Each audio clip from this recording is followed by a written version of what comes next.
1 minute until showtime. And as you heard, we have less than a minute. Welcome into another edition of the Computer America Show. Ben and I are going to do the second hour. We're going to do computer and technology news brought to you by Slimware Utilities. And in the first hour, we're going to have AVID on the show. Dr. Michelle Magianes is going to be here. She's the Director of Interaction Design. We're going to talk about what AVID is, the collaboration with them and Microsoft and their eBinder OneNote starter kit, and we're going to talk all about that coming up in the first hour. Should be a very interesting program, so sit back, relax as we bring to you 2 hours of the Computer America Show, starting right here and starting in 15 seconds from now.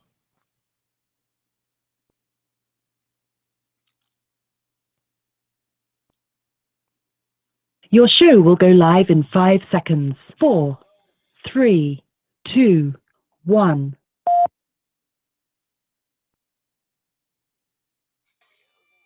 Broadcasting live, it's America's longest-running national radio talk show on computers, Computer America, hosted by national columnist Craig Crossman. Look for Craig's weekly column in your favorite newspaper. This show is being beamed nationwide at ComputerAmerica.com. Keep it here for technology news, computer products, guest interviews, and your phone calls. You're listening to Computer America. Hello, and welcome into the Computer America Show. It's the nation's longest-running, nationally syndicated radio talk show about computers and technology. Computer America is heard around the world and coast to coast. And I'm your host, Craig Crossman. And I'm your co-host, Ben. And welcome into a Tuesday edition of the Computer America Show. Hopefully, all of you listening to the show, that your week is going along really smoothly. And we have a terrific show planned for you today, as always. In the second hour, we're going to be doing computer and technology news. That's brought to you by Slimware Utilities. They are the official optimization software of Computer America. And in the first hour, we're going to be talking to and about something called AVID, AVID. It stands for Advanced Via Individual Determination. It's a nonprofit agency organization.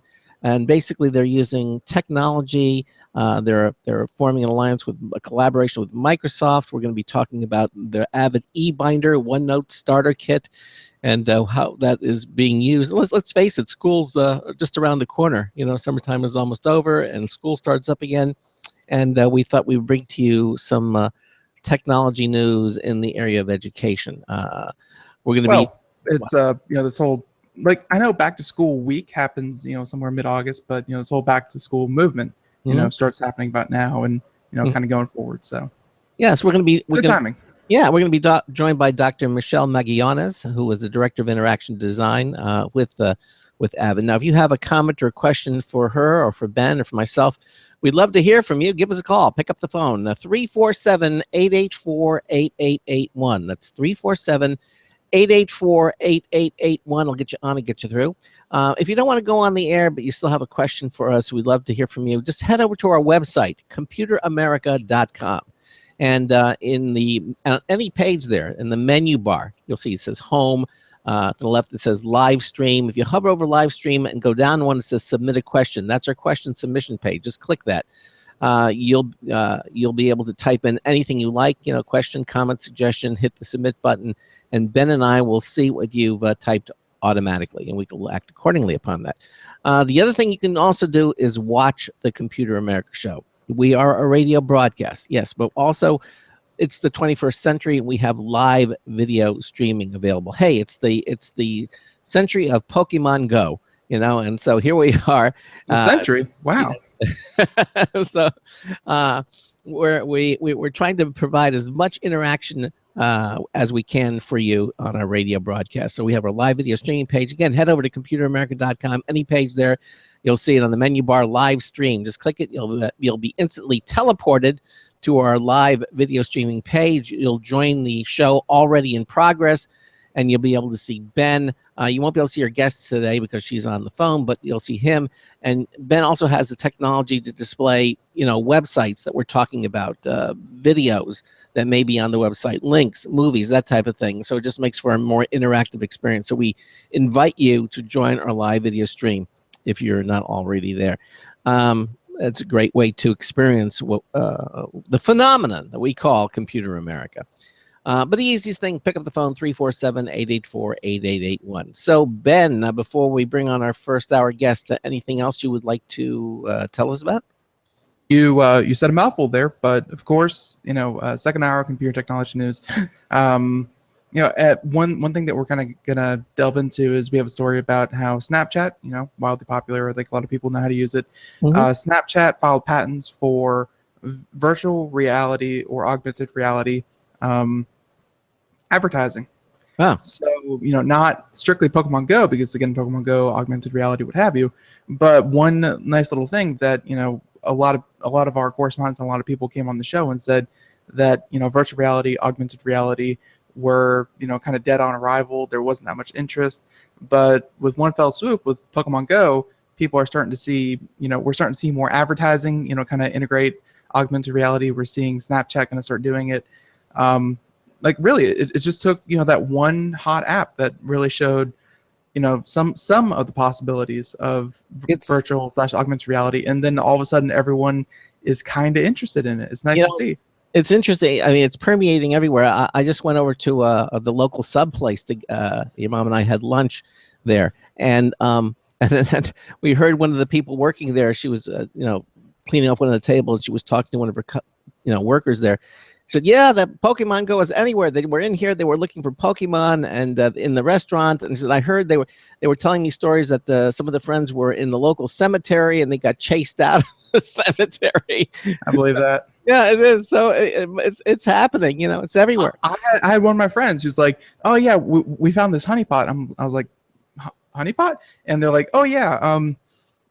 I guess there's a place down in, if anyone is familiar with South Florida, down in Boynton, that it's like near a pier or an inlet, and they're like, yeah, and there are all these amazing Pokemon, and there's always like 30 people there, and I guess they just drove half an hour to go hang out with a bunch of people in the middle of nowhere, and catch rare Pokemon. I mean, and they all started talking. Like everyone got really excited when this one guy caught this one really rare Pokemon.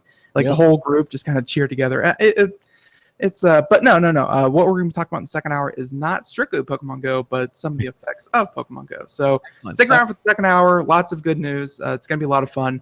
But as always, also stick around for the first hour because it's also going to be fun.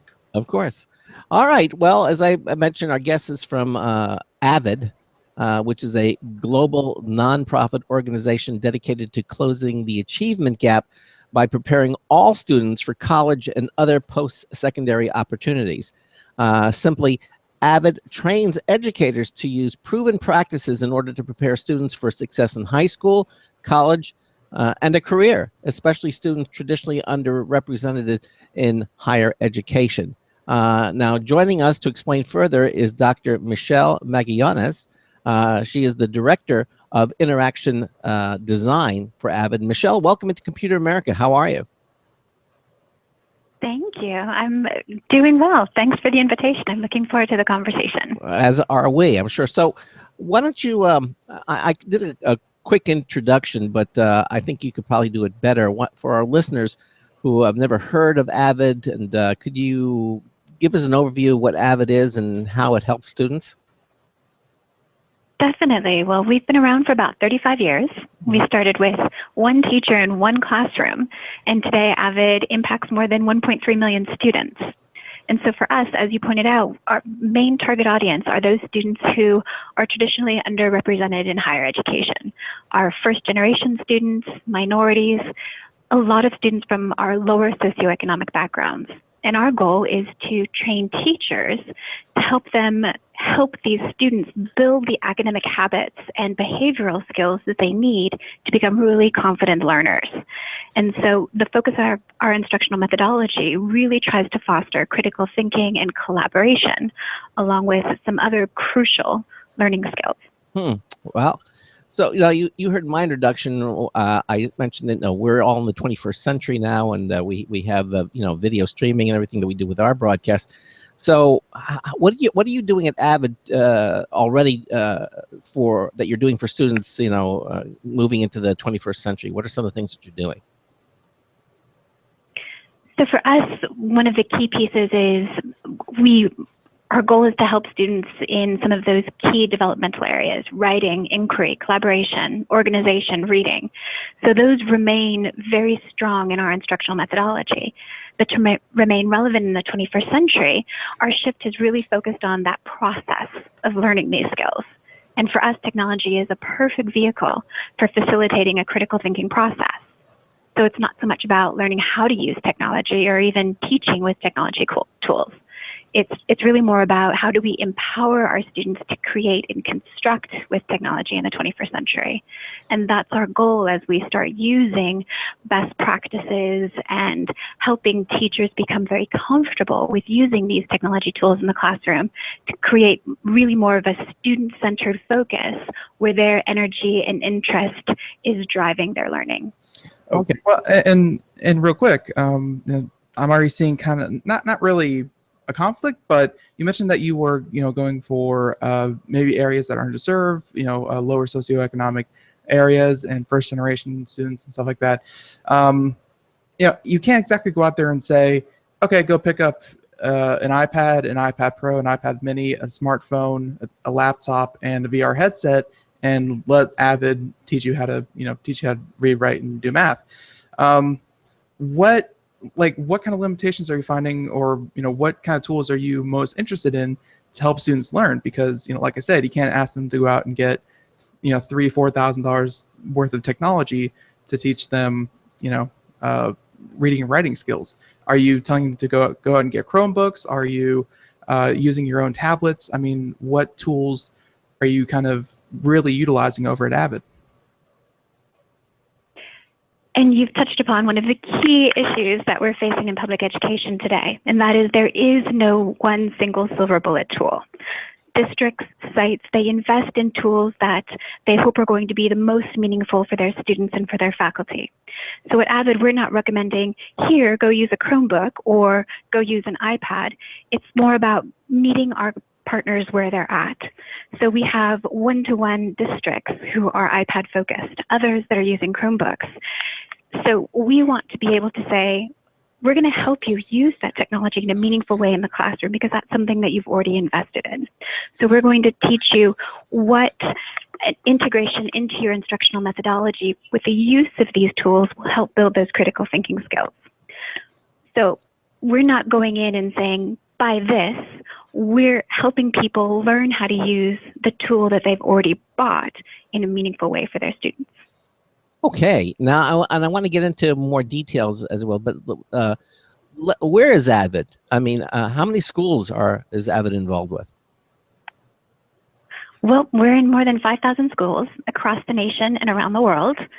So currently we're in 44 states and about 16 countries and territories. So we've got a broad touch across the country. Yeah, it certainly sounds like you did. Now, you mentioned 30 some odd years. I mean, just back up a little bit. Tell us, how did AVID get its start? Well, back in the late 1970s, there was a federal court order where the San Diego Unified School District was asked to integrate its schools. And that meant that students from more ethnically diverse and lower income areas in San Diego were going to be bused into schools in more affluent areas. Our founder, Mary Catherine Swanson, was at that time working at Claremont High School, and she was a teacher of some of the students that were being bused in. And she was somewhat shocked that many of the teachers had really low expectations of these students. So to counter that, she identified a group of her first AVID students. And her goal was that with the right support, these students would be able to be just as successful as Claremont's other students and be able to go on into college. So she put these students in what she called the AVID elective class, where she and some college tutors were able to provide some academic support, introduce these students to study skills, provided an entire environment that was very safe, and developed sort of an AVID family culture. And because of these elements, these students were able to go into more rigorous coursework that helped prepare them for college. Huh. Okay. She had a lot of, I guess, foresight as to getting something like that started back at that time. And it just speaks to how relevant it is because, obviously segregation, kind of happened a long time ago, 35 years ago. But, AVID and what you guys do apparently is still relevant enough that here you are, almost 4 decades later, still helping kids. Yeah. Exactly. We still have students who are identified by teachers, counselors as struggling, and are they really worth the effort? And for our AVID sites, every student can get to college, just providing them with the skills that they need in order to get there and to succeed. I've always wondered about, they always say, if there's a will, there's a way. If you really truly want to, to go to college and everything, there are ways for you to do it. And it's certainly good to hear that organizations like AVID are out there to help people realize that dream. Tell us about, I understand you have a collaboration recently that you started with Microsoft. I mean, we're getting, obviously we're a computer and technology show, so I want to kind of focus a little bit behind the technology that you're using at AVID. So this interests me, and I'm sure it'll interest our listeners if you tell us about this collaboration with Microsoft.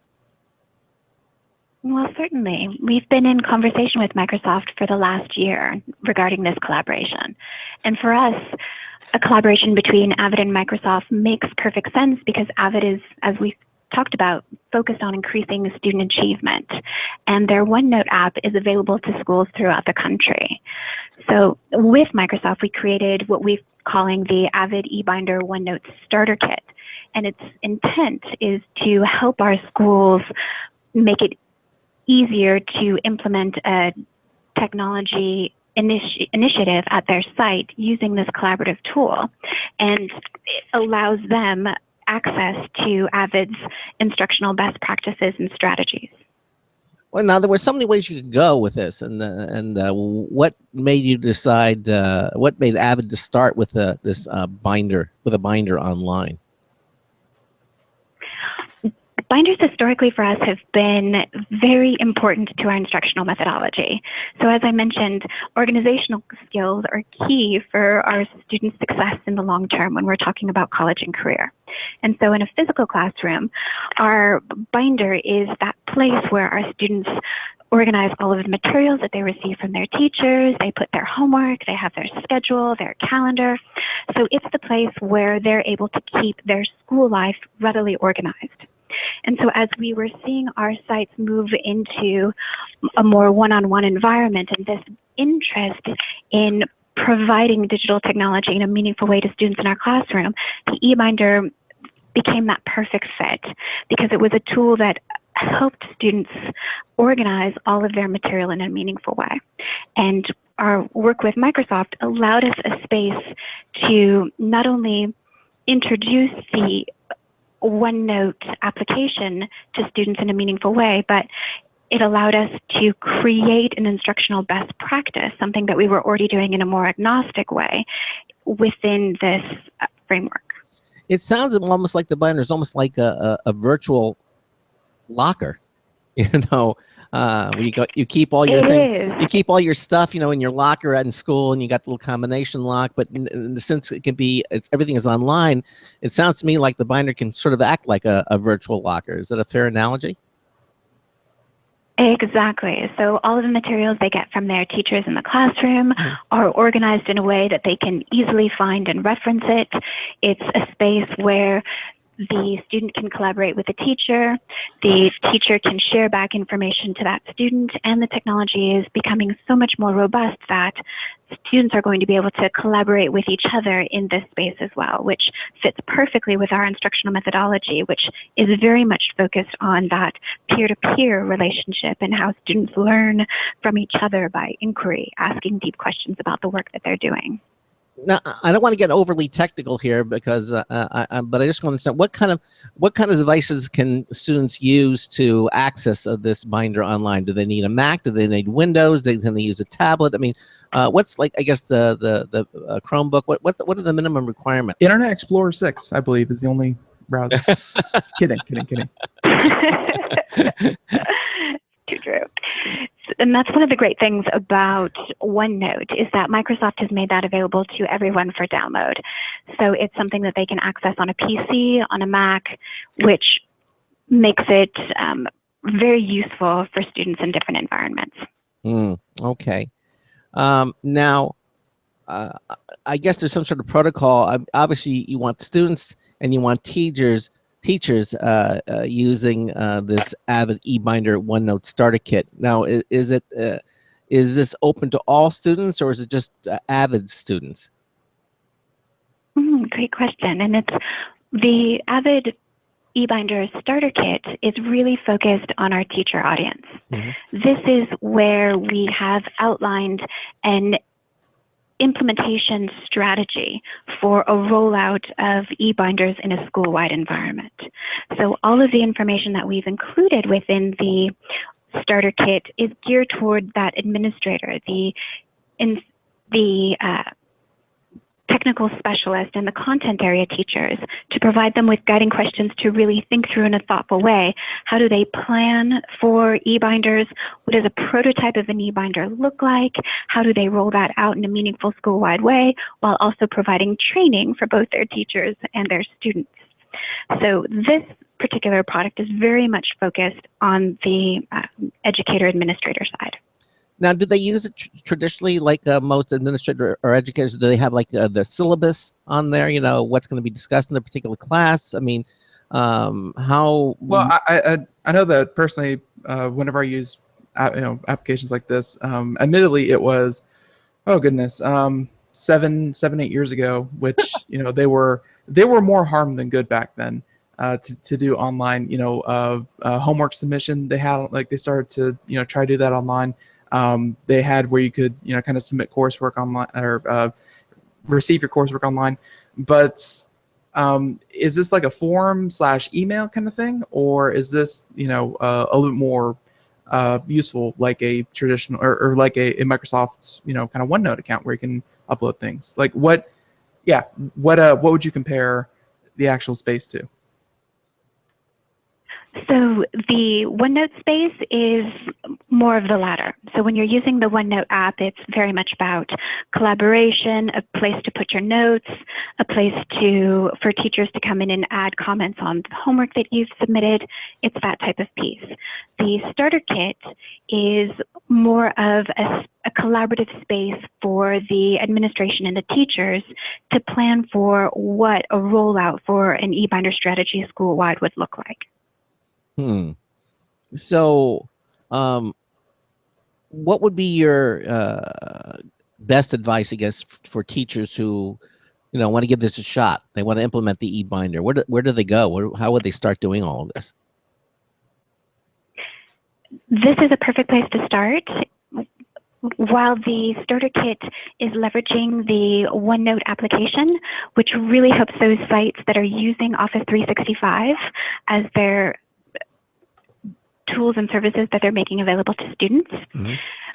For those schools where they might be using Google Apps for Education, they might be using Apple-based products, this is still very meaningful because we've provided guiding questions to help them think through what tools and resources are going to be most valuable given their particular circumstances.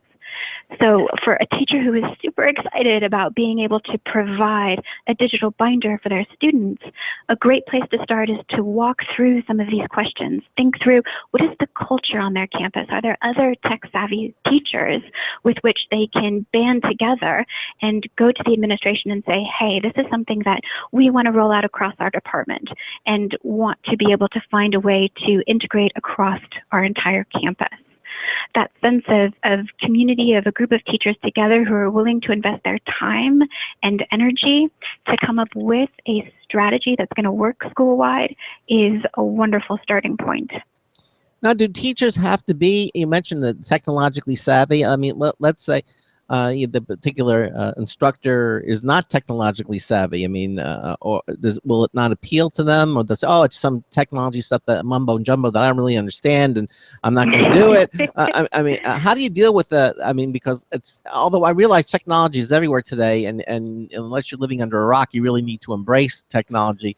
But still, I mean, to be fair, teachers, teaching tends to be a lifelong profession. Like I've known teachers that have taught since, that one guy was Civil War. No, like 30, 40, 50 years at a time. And to deviate from not an eBinder, but a physical binder that they've had their lesson plan on for the past 2 decades, it's kind of hard to get teachers to longtime teachers to to kind of do something different, isn't it? How do you deal with that?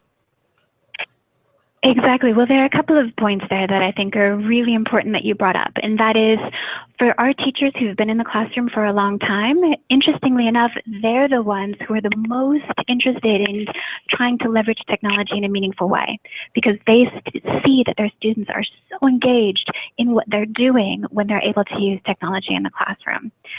What's interesting is that our teachers that are just coming out of the teaching college, sometimes they're the ones that struggle the most, ironically enough, with integrating technology, because it's not something that they've really learned in school. And when they're first starting their teaching career, they really have their hands full just managing the classroom, making sure all the kids are doing what they're supposed to be doing and that people are on task. So we tend to leverage those teachers who, even if they aren't tech savvy, they are super excited about making a difference for these kids. And they want to meet these kids where they're at. And that is, how do we use an iPad, a Chromebook, a Surface in a meaningful way in the classroom? So that's one big portion of how do you get people who are maybe a little nervous about how to use technology, how to get that tool into the classroom. And another piece that we really try to focus on with teachers who are a little more nervous is put it in the hands of the students. Let your students lead. It's amazing. Once you're able to kind of take a step back and see what the student is able to do to pull all of this information together and use this tool in a really helpful way, then let them teach the other kids in the classroom. And that's really the heart also of our instructional methodology. It's less about having a teacher who's upfront lecturing at students, just providing information. It's creating an instructional space where students are leading their own learning, where the student voice is really powerful. So whether we're talking about a face-to-face classroom where there is no technology or a digital environment, our approach is very much the same. It's how do we help build that confident, inquisitive learner student voice. Are you saying that you're encouraging these instructors to have, I guess, like student aides, teaching assistants? Would that be in line with what it is that you're trying to accomplish? Something along those lines? In some instances, yes, definitely. So if you have a student who knows how to set up a blog or a website, we encourage teachers to let students lead the way in that regard. Interesting. Okay. I'll just say that just from the past couple of years that I went to college and high school a little bit before that standing in front of a classroom and lecturing, it's a method that has worked debatably for the past couple thousand years, whenever organized education started. But just in the past couple of years, I noticed that it is nigh impossible to get those kids off of their smartphones, their tablets. You see smartphones underneath desks all the time. And of course, as your position at AVID, the director of interaction design, just kind of going forward into the future, do you see that, instead of trying to get kids off of their tablets and phones, do you see that as really the next true kind of, preferred teaching, not method, but a medium? There we go. Definitely, because as we think about getting kids college and career ready in the 21st century, they're going to need to know how to use technology in a meaningful way. So when they're thinking about careers, do they know what it means to have a strong digital etiquette? Are they able to communicate using technology in a way in which they can cross cultural boundaries and make themselves understood? Do they understand the ins and outs of different tools and resources that they'll use on the job? So being able to leverage technology in the classroom is going to become more and more important. And I think the key piece as we look at maintaining student focus when you do have these tools, because definitely if they have a tablet in front of them, they're going to want to see what are the apps that are available to them. We need to sort of help teachers create an atmosphere where students are engaged in learning and solving real world problems. If you have them focused on a task that is meaningful for them, then that technology becomes a resource for them to problem solve, to make a difference, not only potentially in their classroom, but in their community and across the world. So what are those situations that we can create using technology that put students in the center of the learning to solve real world problems? Right. I think that's one of the key ways to leverage technology in a meaningful way. All right, Michelle, this is extremely interesting. When we get back, we're going to talk about how AVID is staying updated on technology use in schools and plenty more. 347-884-8881. Ben and I are talking to Dr. Michelle Magayanets. We're going to continue on with them right after these messages. You're listening to the Computer America Show. We'll be right back. Sometimes disaster strikes. Data can be lost due to many different reasons. Accidental reformatting, power spikes, virus attacks. Zero Assumption Recovery provides a suite of highly effective and thorough data recovery software for Windows operating systems. ZA is suitable for home users and small businesses who need a powerful data recovery solution for Windows and Linux file systems. Go to z-a-recovery.com. Sometimes disaster strikes. Data can be lost due to many different reasons. Accidental reformatting, power spikes, virus attacks. Zero Assumption Recovery provides a suite of highly effective and thorough data recovery software for Windows operating systems. ZA is suitable for home users and small businesses who need a powerful data recovery solution for Windows and Linux file systems. Go to z-a-recovery.com. Hi, this is Craig Crossman, host of the Computer America Show. You have important meetings to schedule. Your company's getting ready for its IPO, and you're in charge of the PTA fundraiser this month. So how do you coordinate everyone to be available at the same time? Are you still using emails, phone calls, even text messages to schedule meetings with a group of people? How's that working out for you? Not so great, huh? It's a fact that every day, millions of people suffer from scheduling headaches. Well, with Doodle, scheduling meetings with a group of people is quick and easy. With Doodle, you can easily propose available times to each member.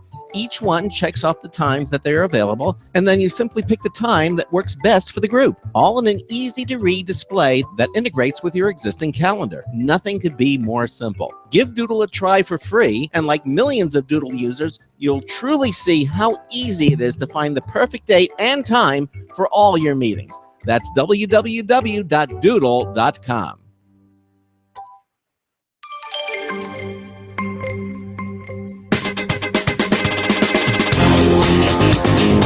It's so hot, even a drizzle sizzles. Marty Winston with the News Tips Bulletin Review for Computer America. This time, Dynatrap 3.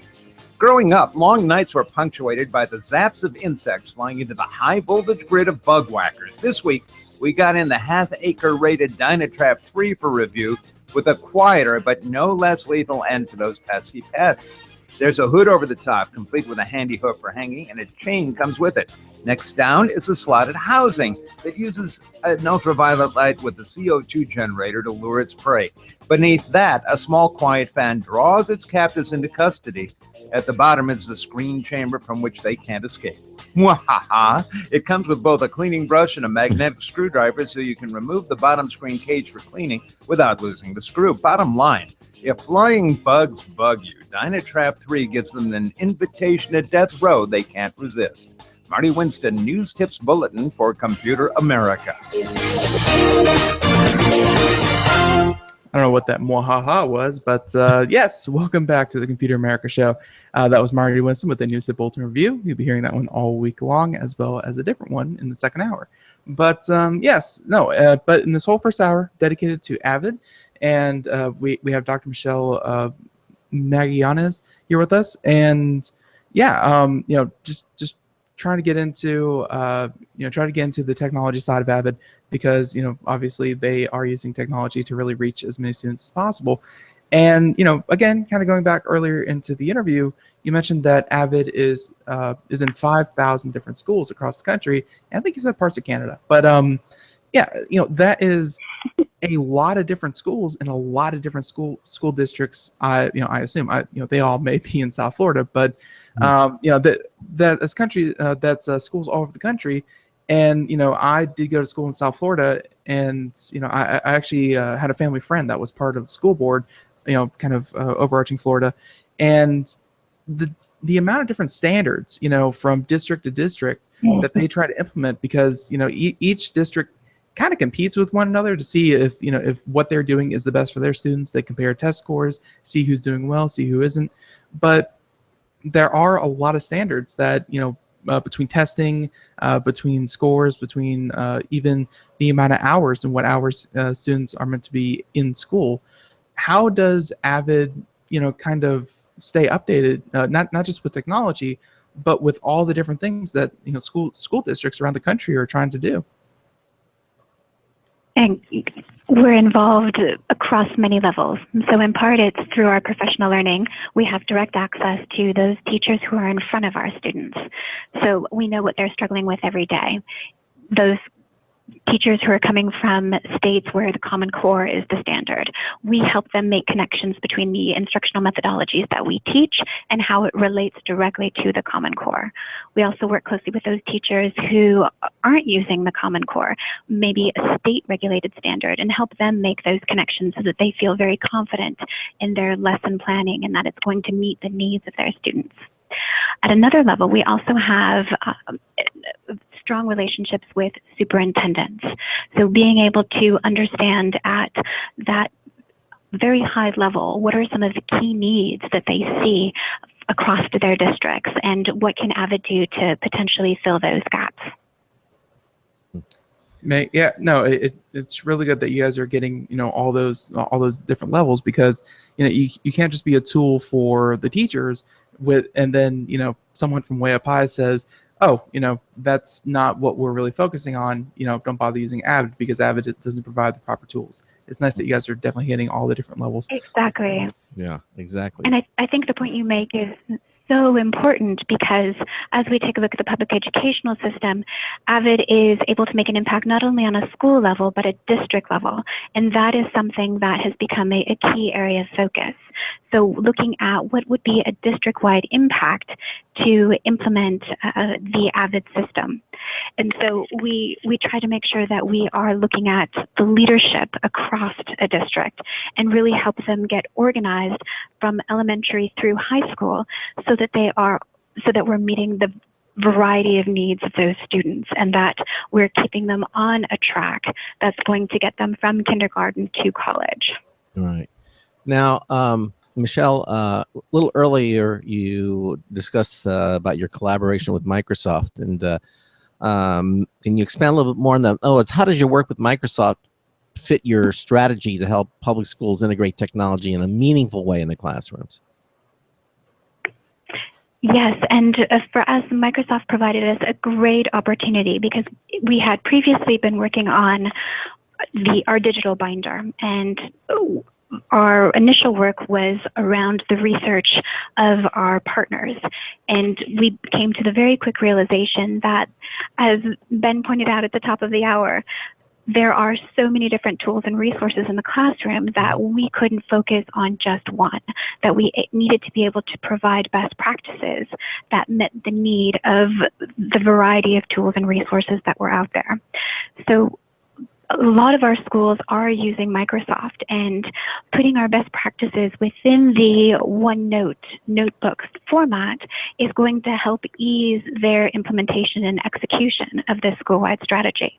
And it also becomes a nice transition point for us to be thinking about more product-specific products that will meet the needs of our sites that are very much focused on Google Apps for education, or those sites that are using more Apple-specific devices. And feel free to say that this isn't possible, because it's kind of one aspect of it, but focusing on the teacher and student relationship is definitely important. But I've heard, because no kid's my own, but I've heard from other people that parents, parent involvement in student education is invaluable. Like, you can send your kids off to someone else and have them teach them everything, but for a parent to really get involved and really get interested in what their kid is learning and and how well they're learning is super, super important. Is there, and Microsoft, they're huge, and in the business kind of community, I'm sure that a lot of parents out there already have OneNote accounts. They already have accounts with Microsoft, maybe 365 Office suites.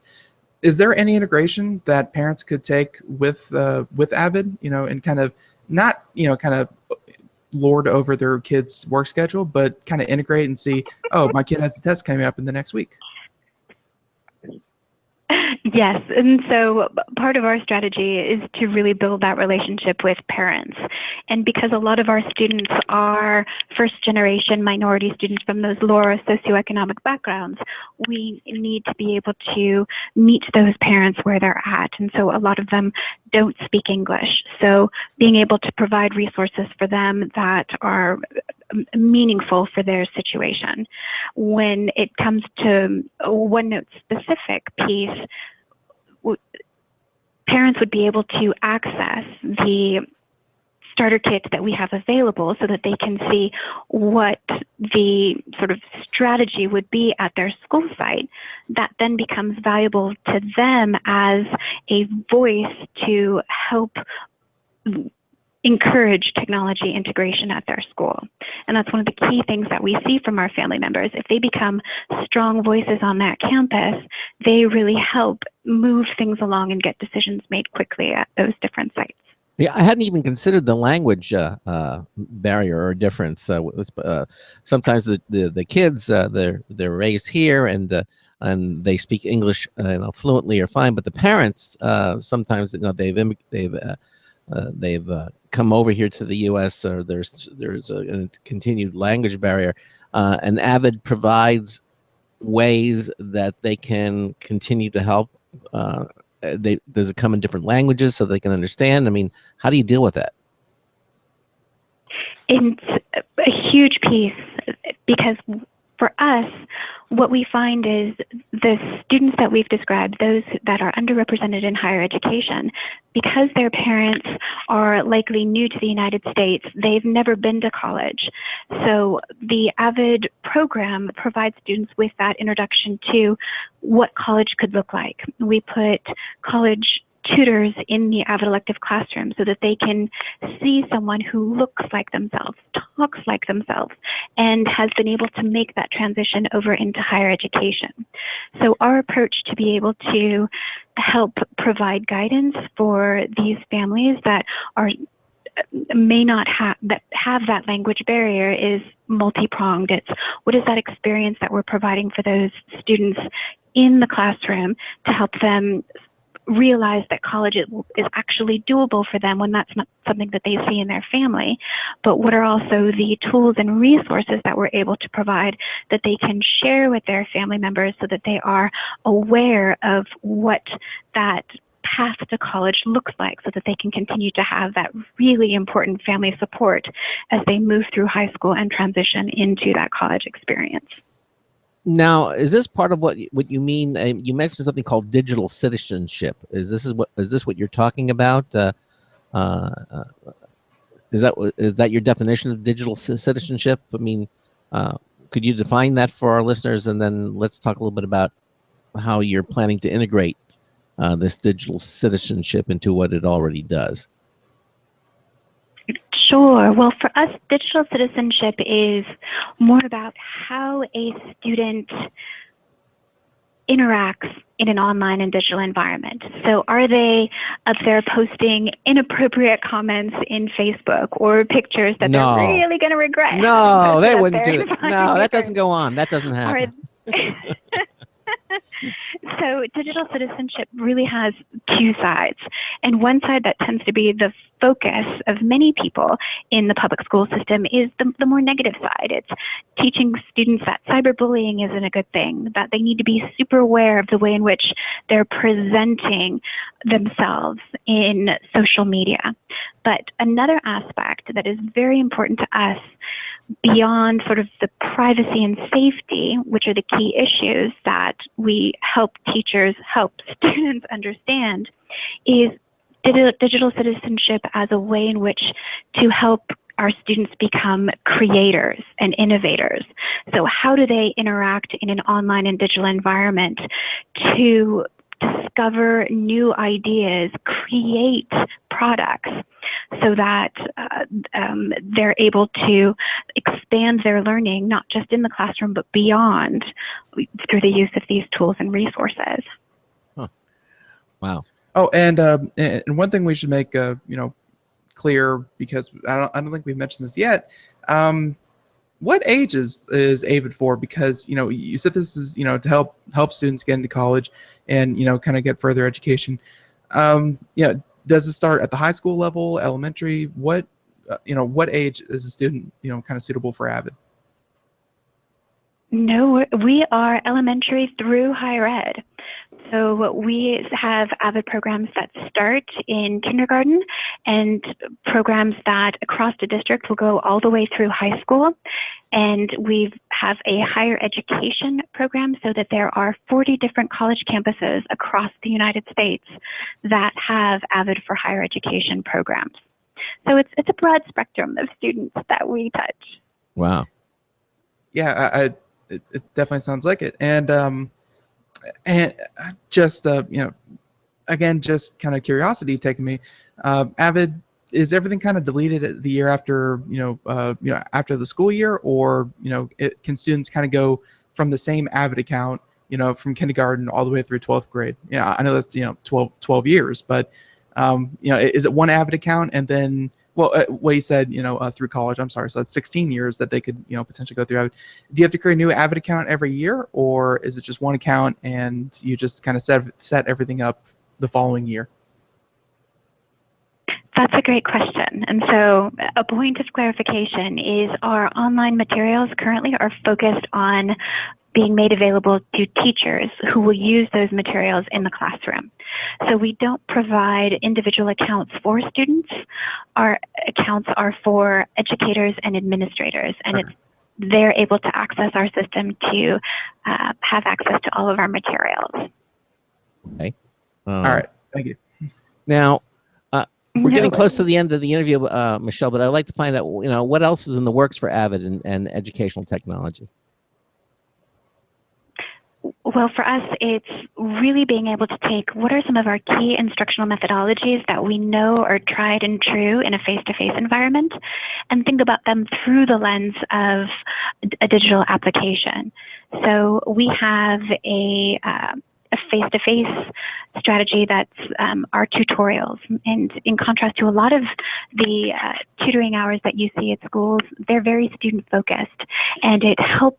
We provide sort of a critical thinking framework so that students are asking high-level questions of each other in order to problem solve, whether they have a homework question that they aren't able to answer, they pull that into their tutorial session, or they have a paper that they're trying to work on. They work together in a face-to-face environment to try to solve that problem. There's a college tutor who is there to help facilitate, but they're not there to give answers. They're there to help model what that inquiry-based problem-solving framework really looks like. And we know that's something that's very effective for our students because it helps teach a think aloud protocol that they can apply in any situation. We've been thinking through what does that look like in a virtual environment, knowing that having a college tutor is absolutely critical because, as we've said, a lot of these students don't have that personal insight into what college looks like.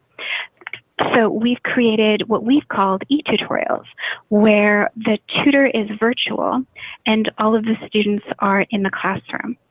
So leveraging a resource similar to Google Hangouts so that the tutor can call in, they can see the work that the students are doing in the classroom, be able to help guide that conversation as they help the students learn how to ask questions of each other to solve the issue that they're looking at together. Wow. And so one example of how we're using digital technology in a blended environment. Another example that we're super excited about is a game-based learning app that focuses on critical thinking. And that is something that we plan on releasing in the iTunes App Store at the end of the year. Really? Okay. Mhm. Yeah. No, let me ask you this. Ben is our gamer here at Computer America. He's really into games, and I'm just kind of curious about what I'm your glad you're able to fit that in there because I have played a lot of games instead of doing schoolwork. I would not recommend that. Just Well, to any students out there listening. I'm sure you've learned lots from them. Well, that's my whole idea. What are your thoughts on game-based learning out there?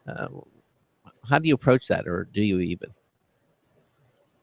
We do. It's something that, from the instructional methodology standpoint, we're very interested in, because what we know from research is that game-based learning really engages students. Teachers see that students are starting to build their critical thinking and problem-solving skills through their experience in a game environment. So one of the pieces that tends to be the miss is that a student understands that they're solving problems and it's something that they intrinsically can do, but they have a difficult time talking through how they've learned that process. And so with our critical thinking app, one of the key pieces that we knew had to correspond with it were lesson plans for the teachers. So this ties back a topic that you brought up at the very beginning, that not all teachers are super comfortable with either technology or video games. Yeah. So being able to provide these teachers with lesson plans that help create that bridge, that where questions can be asked of the students to think about how they learned to solve that problem. And so that process is absolutely critical, because if they can think aloud their problem-solving techniques, that can be applied to a variety of different content areas. So for us to be able to provide those teachers, what are those guiding questions that you can help students reflect on after they've gone through the game experience that will help students really crystallize and have a language with which to talk about how they learn. And so that's become a project that's been very exciting for us, and we're looking forward to rolling it out. Now, I have to just tell you a little story here. Before I started doing all this, I was a syndicated newspaper columnist, and my column appeared in almost 1,000 newspapers. Wait, that's not news. Go ahead. Exactly. And one of the things that I noticed is that I would always type my columns on my computer. I mean, I started doing this back in the mid 80s, I think, and I always did it that way. And I remember one time something yes, I remember. Well, it was something had happened, and I couldn't get access to my computer, and yet I didn't want to miss filing my column, so I figured, I would just write it. I just do it, and I found it was incredibly difficult to do. I mean, yeah, exactly. I mean, I didn't realize it, but I sat down with the pencil, and I didn't have any of the research, any of the things available to me. I had to kind of do it all with this pencil and paper, and it struck me at that point, wow, I really really adapted to the technological angle. So on that note, now, how does AVID plan to teach writing, and note taking, in a digital environment? Is this the reverse of what I experienced? I mean, are the kids are they going to have a similar problem? They're learning on pencil and and paper, or is there a learning curve here? What's going on, Michelle? Definitely, and it also is very much age dependent, because when you take a look at the instructional environment, teaching students how to write with paper to pen to paper is still critically important. But because technology has become so pervasive across our community and our lives, we need to be able to help kids understand how they can use that tool in their note-taking and writing processes. So for us, we have a note-taking system that evolves over time. So what does it look like to be in the second grade and learn how to take notes? And then how do we help build that skill set all the way through high school? so it's a critical thinking process that helps students first identify what is that thing that I'm supposed to be writing down that's super important that I need to remember later. Mm-hmm. How do I then go back to my notes and remember what's important so that it becomes part of my learning and my knowledge? And then how do I summarize what I've learned? So that's something that happens in both the pen to paper and digital environments. But the piece that also becomes important is that engagement piece. So we've talked about how do video games help students learn. Mm-hmm. How do we use different types of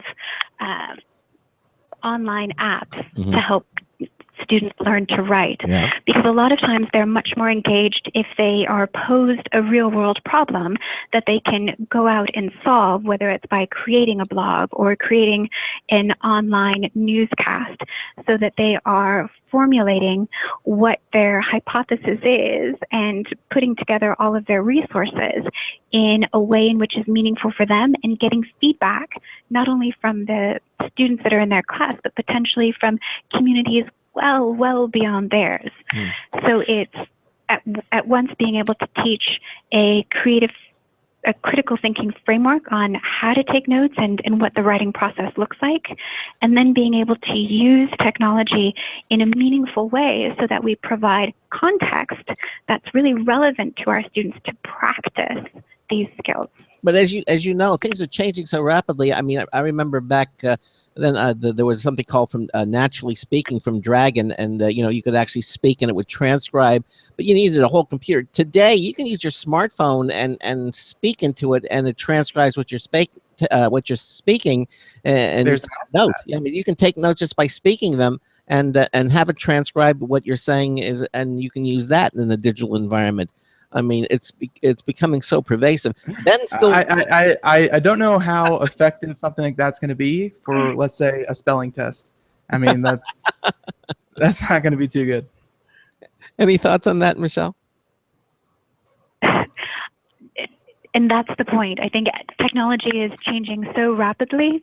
It's how can we help our students become comfortable with that ever-changing environment, to being able to express curiosity, to be open to that change, so that they're not afraid to try these new skills, because these are skills that are going to be so important for them as they move into college and look for careers. Yeah. So it's being able to create that curious learner that's willing to go out and try things, that has a framework of that digital citizenship where they are being taught and it's being modeled of how to have the appropriate etiquette, so that what they post now when they're 13 years old doesn't come back to haunt them when they're 18 and trying to get into college. So balancing out what does digital etiquette and digital responsibility look like with the fun and the passion and the ability to be creative and innovative with using these tools in a meaningful way. Well, you see, there's my frustration.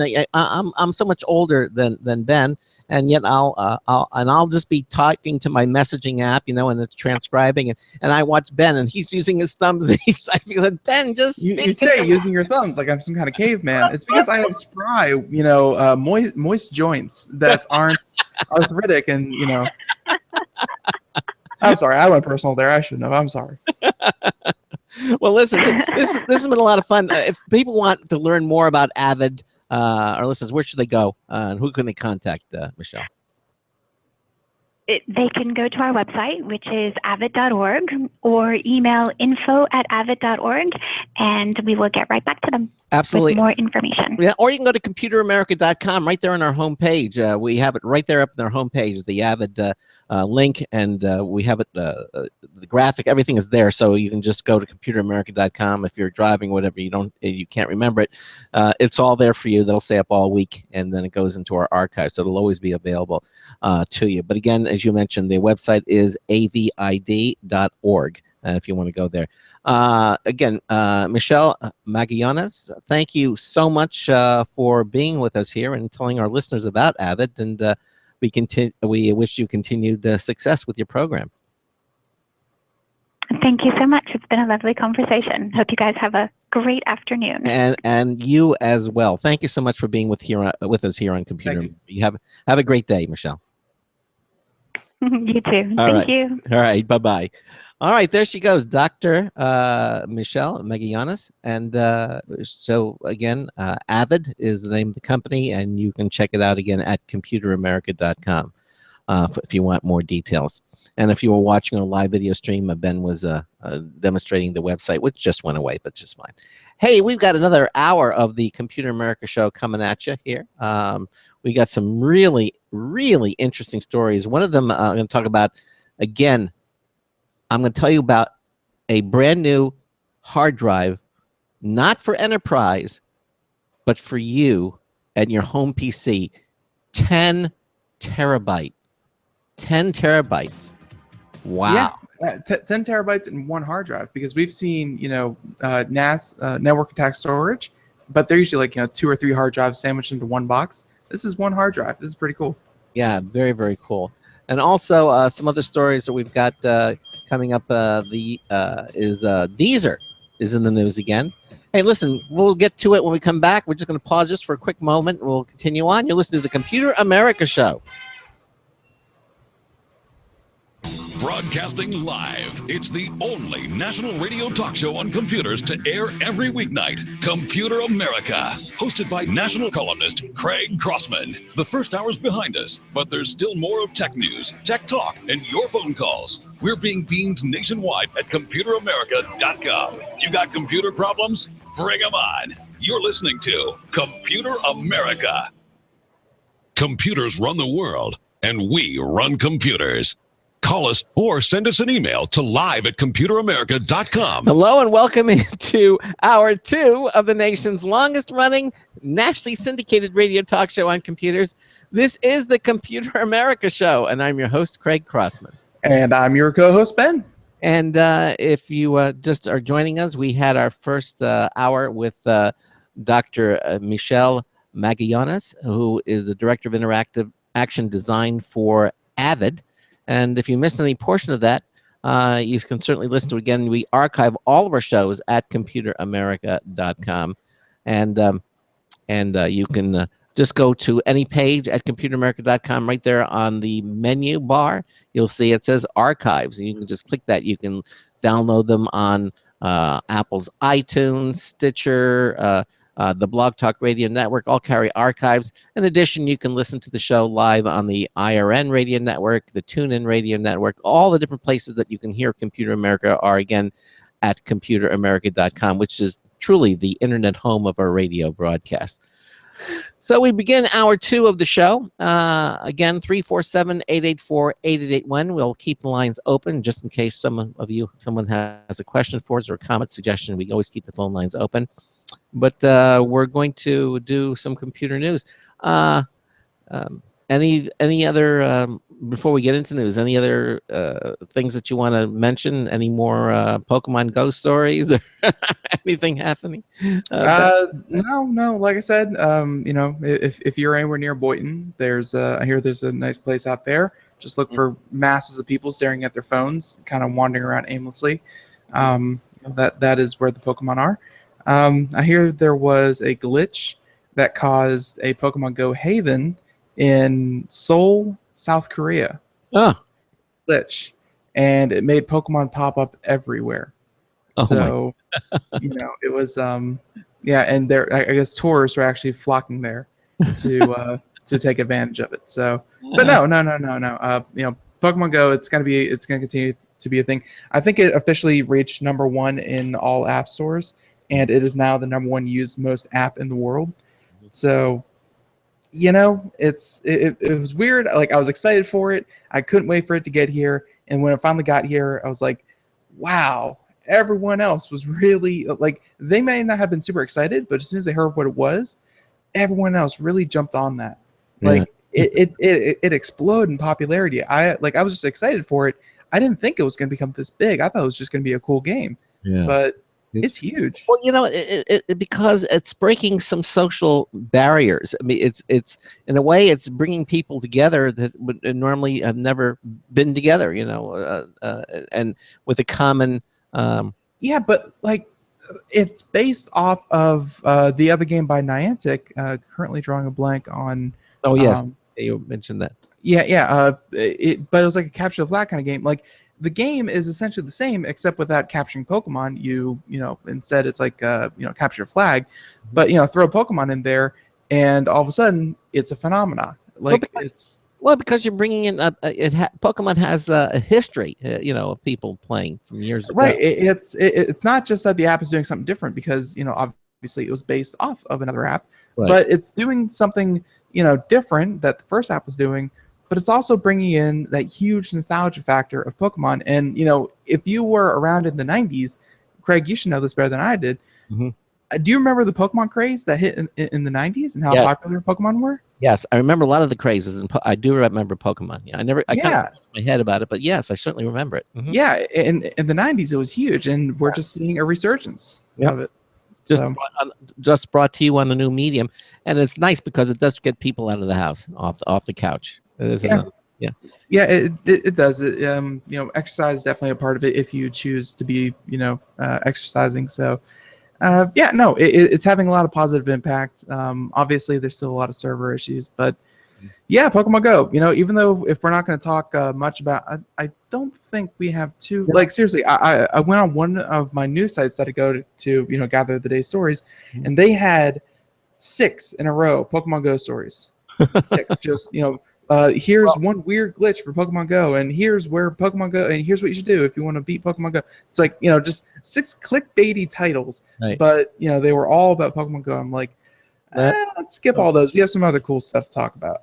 All right, one last thing. Don't forget that you can watch our live video stream at computeramerica.com. You just right there on any page on the menu bar, it says live stream. Click it and you can watch it. And I'd just like to take a moment to point out that you can see Ben and you can see websites, things that we're going to be talking about on the news show. But I do have to point out that you can also see our dog, Diesel. He's a little blonde Scotty, and you can see him right there. He's kind of lying down. He looks so cute, and I miss him. There he is. That's Diesel. See, he's a little blind. Oh, he's coming over. Oh my gosh, there he is. Okay. Yep. All right. The office is not dog exclusive. No, not at all. Not at all. And there's Diesel. All right. Okay, so let's do some computer news. All right. Today's computer and technology news is brought to you by Slimware Utilities, the official optimization software of Computer America. You can visit them at slimwareutilities.com to clean, speed up, and optimize your Windows system. Check them out at slimwareutilities.com. You'll be very happy that you did, and you'll thank us for it. slimwareutilities.com.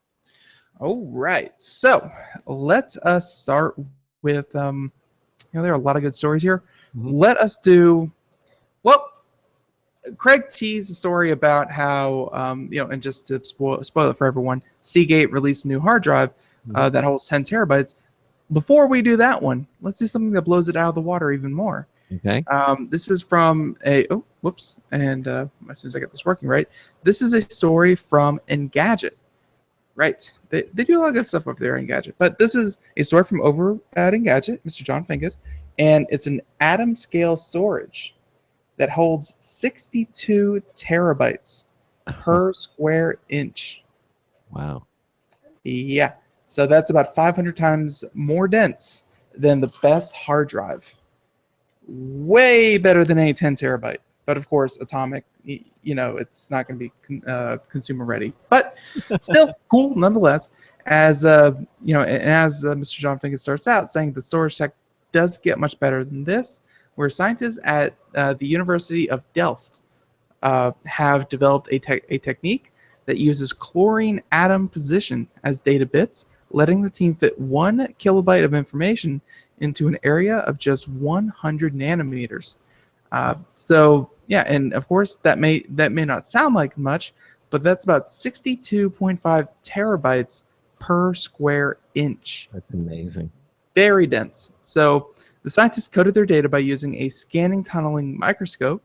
I don't think a lot of people have a scanning tunneling microscope, but if you do, get yourself a couple chlorine atoms. You can store all the data you want, all the movies. Yeah. So it's a shuffle the chlorine atoms around a surface of copper atoms, creating data blocks that were QR code style markers indicating both their location and whether or not they were in good condition.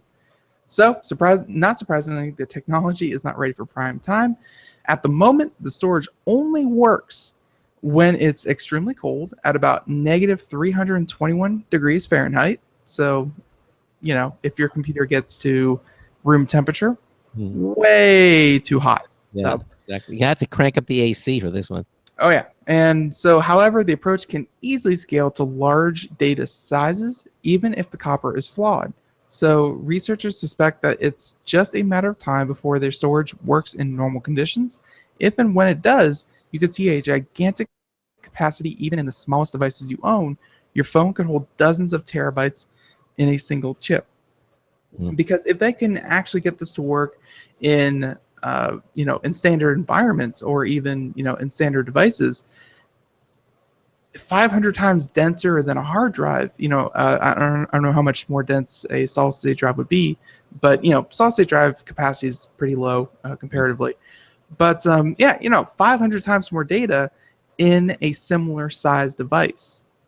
Wow. So let's assume that you have Apple's worst 16 gig iPhone, which they've discontinued with the latest iPhone, which is nice. But yeah, let's say you have a 16 gig, multiply that by 500, and you get yourself, 8 terabytes. Yeah. 8 terabytes of data. Wow. It's again, so research still in the lab, but if they can, again, the biggest if in the world, if they can actually get this thing to market and get it to work in room temperature, this could be the future of storage mediums. Yeah, there you go. Well, and that's cool. But if you want something now, this next story from Everyone wants something now. Delayed gratification means nothing to this current generation. It is criminal. Instant gratification. That's the thing. As I mentioned, Seagate just unveiled a 10 terabyte hard drive for your home PC, and you don't have to run a server to get a ton of space anymore. This, according to John Fingus. He said it's no longer far-fetched to buy a 10 terabyte hard drive if you're running a server. But what if you need gobs of space for your games and 4K videos at home? Well, evidently Seagate has your back, especially after today, because it's releasing a trio, not one, not two, but 3 10 terabyte drives, mainly focused on networked and surveillance storage that include one designed for your desktop. Okay. Now, the new Barracuda Pro doesn't do anything remarkable beyond its capacity. It's a standard 3.5-inch, 7,200 RPM disc. It's still pretty fast, but that still means getting a massive amount of room in a drive that's meant for a run-of-the-mill PC. Now, yeah, you're going to have to brace yourself for the cost. Seagate is pegging... Really, did anyone listen to 10 terabytes in one hard drive and say, that probably can't be too expensive? Yeah, well, it's still, it's not off the charts, but it's still... it's at the end of the charts. Yeah, they're aiming it for home. The 10 terabyte Barracuda Pro price is $535. Okay, but hey, if it's 10 terabytes. Now it'll be tempting to settle for just an 8 terabyte disk, unless you need as much storage as possible in a single drive bay. So I mean, because you can get 8 terabytes for a lot less money, and certainly 4 and 2. They're well, if you are running a home server, and again, storage is key to you. Not money is not key, but storage is key. Yeah. Then if you have some kind of network attack storage that just has swappable hard drives, you put 2 or 3 of these things in there. Yeah. I'm hard to press to even imagine what you would fill up 20 to 30 terabytes with. No, really. Like you could do surveillance, like your own home, kind of your home security, and record all of your data in 720p HD, and a day's worth of 720p can be condensed into a couple gigs, 2 or 3 gigs. I mean, I can't imagine, that'd be like years worth of HD video footage. Right. In case who knows, and that's just for one bay. I mean, if it's certainly, it's small. I mean, that's a 3.5-inch drive, so it'll fit into a standard computer bay, drive bay. look, if you need the storage, it's not thousands of dollars. It's $535, you know, and I'm sure the cost of that. This was just released today, so folks, I can guarantee you that the price of this will drop down eventually. Yeah, it will come down to it. But 10 terabytes, you know, we're gushing about 10 terabytes. I remember when I had gushed about 10 gigabytes, you know, or, you know. I remember when I gushed about 1 terabyte. I mean, that was my big thing. It's like, oh, a whole terabyte. Can you imagine? Yeah. Now It's never going to slow down. I mean, we did a story about from Sony, and they do a lot of cool storage research. They had of course, it was enterprise focused because the price was like $1,800, but they had like a 16 terabyte solid state drive. Yeah. You know, and then I think the next generation, they'll be swooning over. They'll have, you can get a 10 petabyte drive. You know, I mean, that's what it's going to be. I was the gigabyte generation. You're the in the terabyte generation, Ben. I think that your progeny will have it'll be in the petabyte. But that's the cool thing is that, you know, coming up to this point, we've had to design technologies with codecs, you know, for videos. We've had, JPEG and stuff like that for pictures, that everything took as much data as possible out of something. Like it always condensed something. It always, kind of downsized it. It always condensed the data because we didn't have enough room to transfer it over large networks. We didn't have enough room to store everything at true, at the true scale of the data. What happens in a world where you don't need to concern yourself with what you're storing? Nothing is in a lossless format anymore. Nothing is in a condensed format, and everything can be, just kind of the true size it was meant to be. Yep. That's a good, that's a good day that, you stream Netflix and it's not downscaled to 360, p. Everything is in its true native, 4K glory that it was filmed at. Yep, exactly. And, I guess we're just going to continue to see things like that happen. I mean, as time progresses, just going to see more and more of this. I can't imagine that after a point, and, with advances in network speed and, kind of data transmission speeds across networks, I can't imagine a time where we aren't going to go back to, kind of terminals, and all the storage is going to be held in one location. Everything is just going to be streamed and referenced, over a network somewhere. You're going to be able to fit so much storage into one central location. It's only going to make sense to have terminals. Yeah. So that's all right. Moneyway, 10 terabytes from Seagate, available now, $535. Don't wait. Go pick one up. Pick up a couple. Yeah. Stocking stuffer, a real stocking stuffer. A real stocking stuffer, exactly. So, let us move on to, okay. I don't think anyone has ever claimed that the federal government has been at the cutting edge of technology. I mean, even when even with the newly implemented technology for healthcare, I've used it. Not the most, even though it had, it was all shiny and new, a couple $1 billion couldn't make it usable. I mean, it was, no one ever claimed the government was really good with technology. Well, what about claiming the government is purposely bad with technology? And that is the subject of a new lawsuit where, yes, the Department of Justice is accused of deliberately using old technology for FOIA requests. So, yeah, it's the Freedom of Information Act. There we go. So, yeah, this is from PC Mag and author Stephanie Malott. And yeah, the U.S. Justice Department allegedly uses outdated tech to fulfill Freedom of Information Act requests. So FOIA, for those of you who don't know, it's the thing that you invoke when you want to see government files. And, of course, they can deny them. But, after a certain point, they have to make reasonable efforts to search for the records that you want. Mm-hmm. And, yeah, but researcher Ryan Shapiro, considered by the DOJ to be the most prolific FOIA requester, claims that the DOJ deliberately obstructs public requests. And now, on the 50th anniversary of FOIA's passage, the activist turned academic is suing the Justice Department. So, according to The Guardian, FOIA requests sent to the federal government are processed via 2-decade-old software. Wow. Yeah, that's not the best thing in the world. A lot in technology terms, 2 decades is Ancient. ancient. It's you know, That would be writing on a tablet, you know, with that a would hammer. be Computer America still running front page. Like, it's bad. So Uh-huh.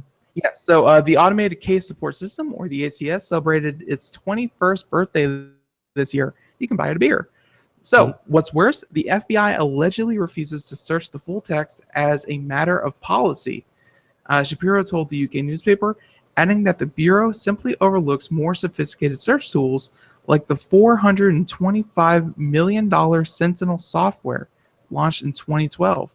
And I think the Sentinel software was used by the NSA, I think, or some other government, like still part of the government, and they paid that $425 million, but they don't want to apply it to FOIA. Huh. And I'm sorry, that was the FBI, not the NSA. That was the FBI's project, was the Sentinel project. So, again, the FBI has access to better stuff. They aren't using 20-year-old systems. Yeah, so, quote, the FBI's assertion is akin to suggesting that a search of a limited and arbitrarily produced card catalog at a vast library is as likely to locate book pages containing a specific search term as a full-text search of database containing digitized versions of all the books in that library. What he's essentially saying there is searching by title, it can only get you so far, and it's nowhere near as good as being able to search via text. Yeah, the body of the text. Yeah, exactly. Body of the text. So earlier this year, the U.S. District Judge ruled that the FBI's policy is fundamentally at odds with the FOIA statute. The court sided with Shapiro, who claimed that the agency unlawfully and systematically meddled with legitimate requests for information about how well it was complying with the FOIA, which is, I think, is hilarious. That's through a FOIA lawsuit, they were able to get a judge to admit that they were hindering FOIA requests. So weird.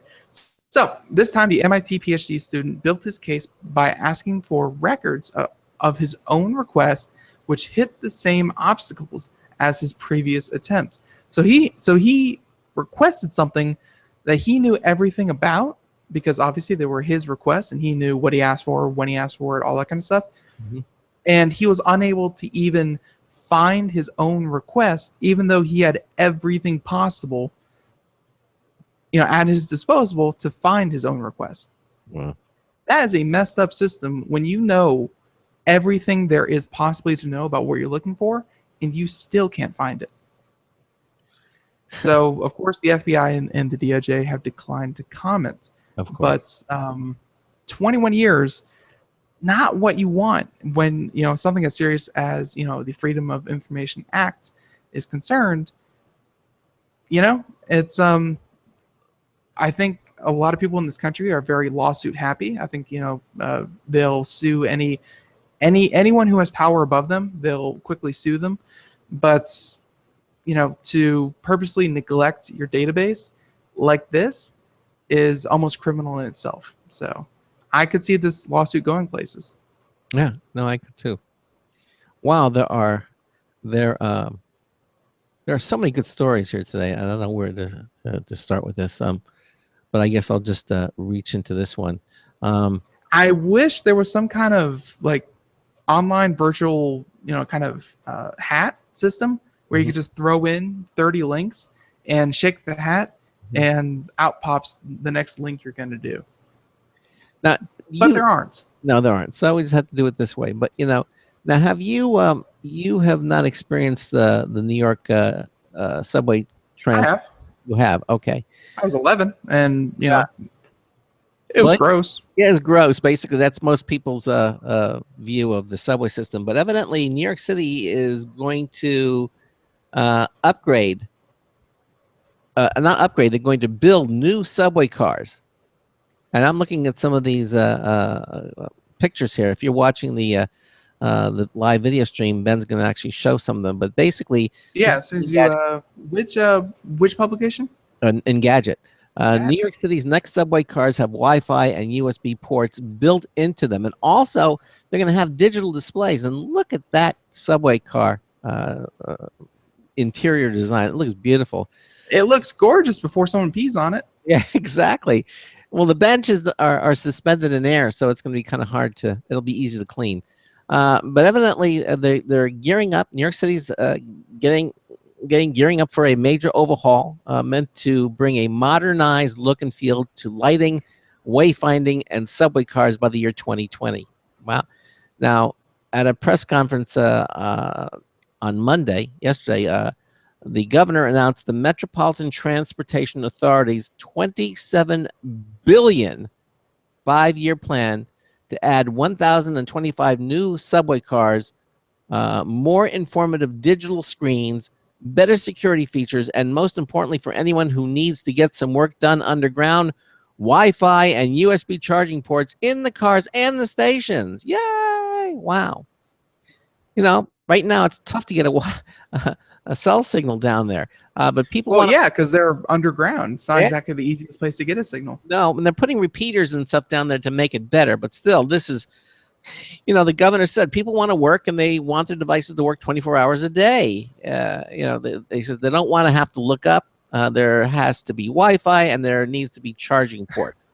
Did he really say they don't want to look up? Yeah, they want to look up. Exactly. Yeah, you know, looking away from your phone and looking at the sad people around you as you sadly text on your phone, people don't want to do that. They want to stay at their phones 24/7. Well, in addition to free electricity and free internet connections, the new subway cars will sport full-color digital customer information displays, as well as new digital ad space. On a practical level, the cars will offer wider doors to expedite boarding times, and up to 750 of the new cars will feature an open-ended design that allows for more passenger space. That's beautiful. And you know, I don't know, like I don't think it says in the article here when the last time the cars were updated, but you know, just kind of if cars were updated 15 years ago, they're still woefully inadequate for what we use, you know, kind of what we kind of expect from our infrastructure today. Right. Now, the governor announcement also included plans to create a new unified design standard for all subway stations, starting with some extensive renovations at 31 key stations across the city. Like the train cars, those stations will be getting amenities like Wi-Fi, improved cellular connections, and new digital signage with real-time updates and entrances and countdown clocks on the platforms. That's nice. All while being careful to consider each station's architectural legacy. If the first phase of renovation is successful, there are plans to upgrade another 170 stations in the future. Now, while the plan is still in the proposal stage at this point, the MTA did manage to meet their goal of rolling out a new generation of Wi-Fi equipped buses on the streets of Queens earlier this year.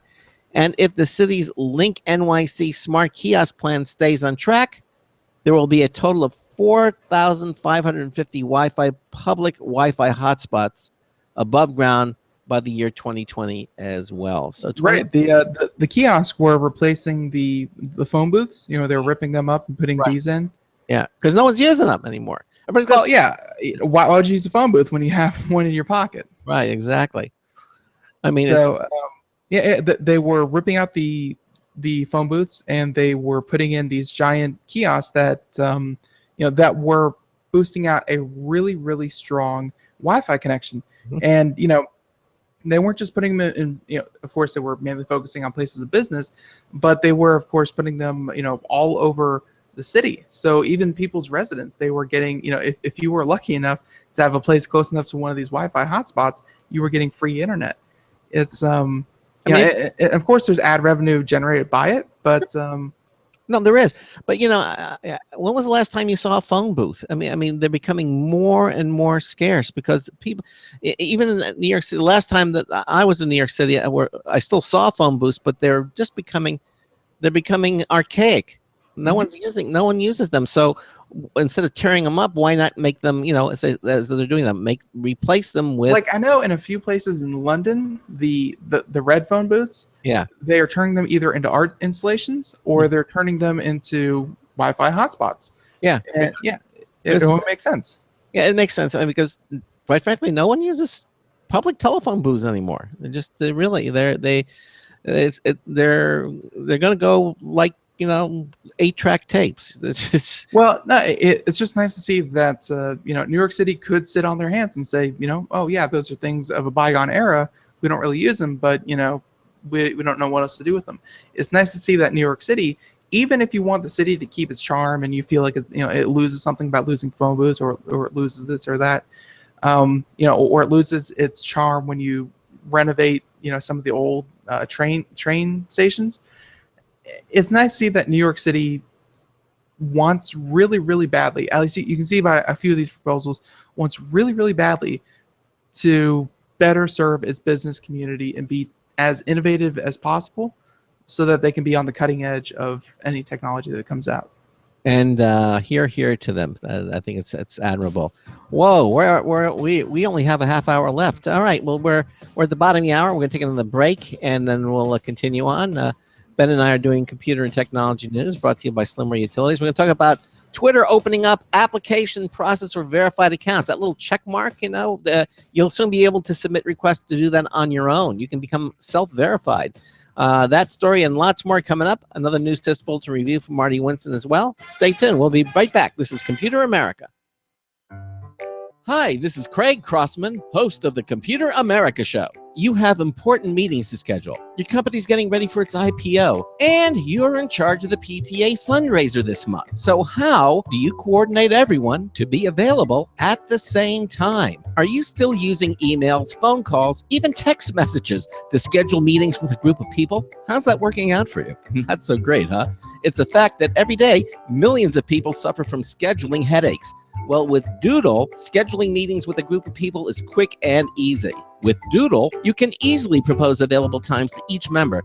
Each one checks off the times that they're available, and then you simply pick the time that works best for the group, all in an easy-to-read display that integrates with your existing calendar. Nothing could be more simple. Give Doodle a try for free, and like millions of Doodle users, you'll truly see how easy it is to find the perfect date and time for all your meetings. That's www.doodle.com.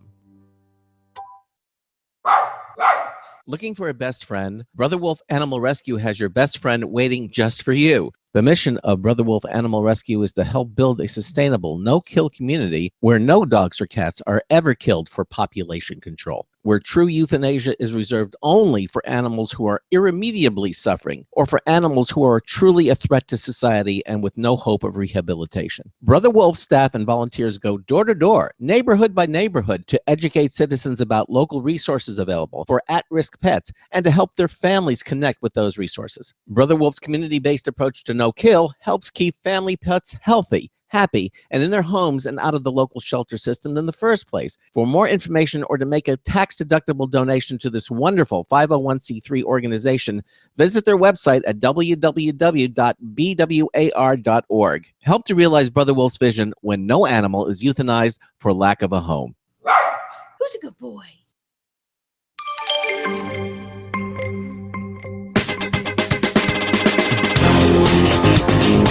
I bet if you got 9 people jogging, the 10th could ride the sweat on a surfboard. Hi, I'm Marty Winston with a News Tips Bulletin Review for Computer America, this time Audio-Technica high-res headphones. We've long been fans of Audio-Technica headphones, and that's no less true since we got in their new ATH MSR7NC for review. It's a full-size, high-res audio headphone with cups that surround the ears. The reproduction fidelity is excellent, but we're leaving out an important feature. You can flick a switch on the rim of the left housing to activate active noise canceling. That works well enough to erase the sound of both an in-room air conditioner and me tap dancing on the office floor protector, and it handles that without compromising the audio you want to hear. That's a shortcoming of many products in this category. Bottom line, the Audio-Technica ATH MSR7NC headphones are a great way to listen to what you want to hear and reject what you'd rather not. Marty Winston, News Tips Bulletin for Computer America.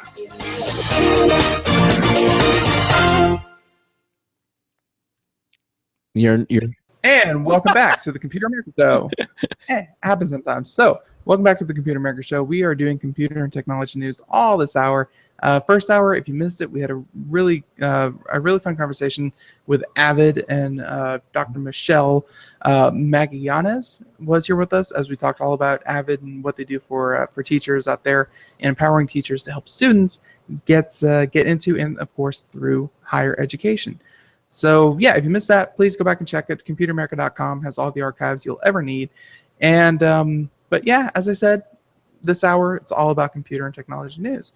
And the next story after the New York is, New York is going to do its thing, and I look forward to see where it's going to go.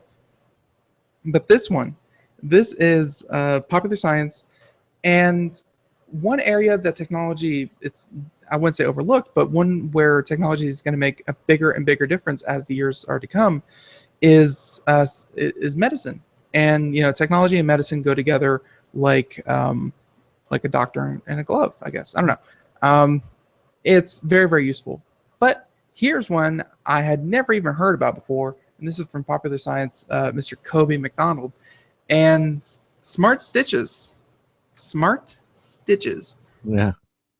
Send data that heal wounds. So yeah, and they're saying that these threads could send health information wirelessly to your doctor.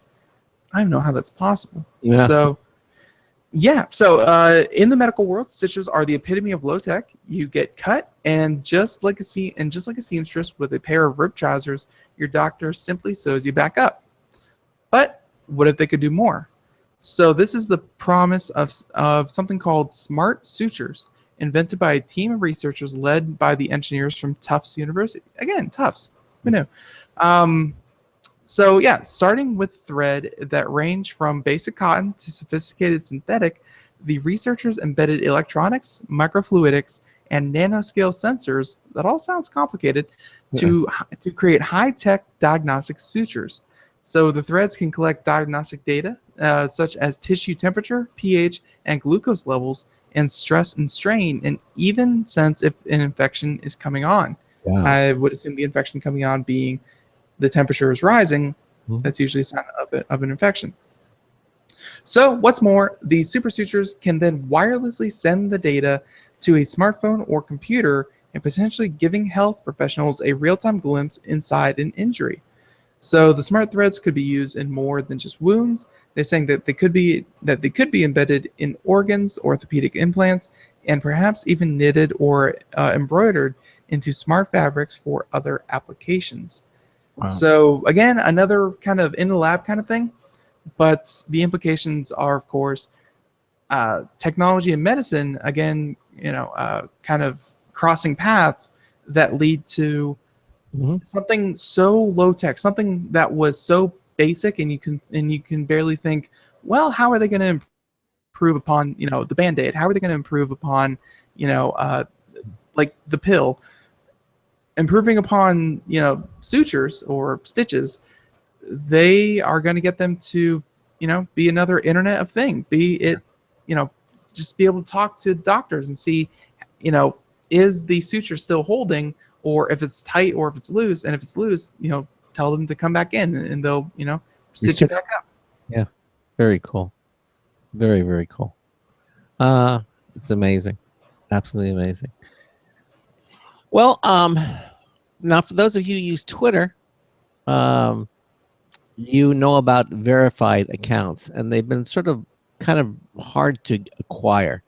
If you ever open up a Twitter feed, some of them you notice have this little blue and white check mark circle that's right to the right of the word Twitter.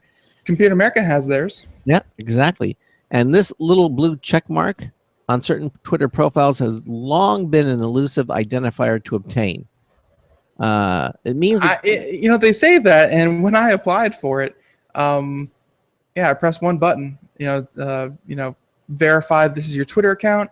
I had to put in one little string of HTML code into the back end of our website, and it kind of pinged our website, read the code, pinged back, and said, "Yep, we're good," and you get verified. I mean, that may not sound like the simplest thing in the world, but it took all of maybe 5 minutes. Well, if you know how to do HTML, fine. That works. That's nice.